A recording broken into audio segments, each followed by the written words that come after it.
Ay, ayun si Rantimi, oh. Malabo doon sa kabila. Sa pabilya. Magandang araw. Welcome back to my mini vlog. So for today's video guys, tayo ay maggagawa na naman ng kung ano-ano dito sa bahay. So dire-diretso lang tayo sa mga project natin para doon sa shop. At dahil pasira na nga yung bangkong ito, ay tinuluyan ko ng sirain at gawin ko siyang pang outdoor na bangko doon sa ilalim ng may niyog. So nilinis ko lang siya, nung matapos kong gawin, pinaarawan at then binarnisan ko na din. Bumili ako. Sanay-sanay magbukas eh. Amoy pa.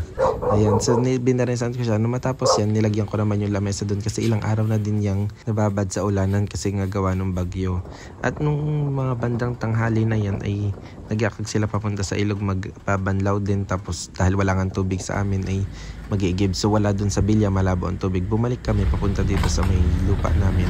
Malabo kasi doon kaya dito na lang kami sumunod. Buti na lang malinaw yung tubig dito kasi iba ang pinanggagalingan nito. Ay, ayun si Rantimi, oh.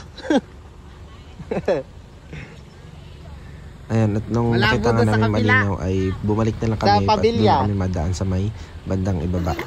At ay, hindi namin alam kasunod na pala namin itong mga pamangkin ko na sunod sila sunod pala sila, maliligo din daw sila. Ayun, palirit pa siya eh. Naglagay din lang pala ako guys ng ilang galon lang na pambuhos sa CR kasi baka hindi magkaroon ng tubig, at least meron tayong pambuhos doon. Then after nun naligo na din ako, at dahil mamaya pauwi na din kami pabalik sa bahay kasi may tatapusin pa ako. At syempre habang naglalakad tayo dyan, meron na naman tayong nakita at material yon na may potential na pwede natin gamitin sa simpleng cafe. So that's it for today's video guys. Thank you for watching. See you again in my next vlog.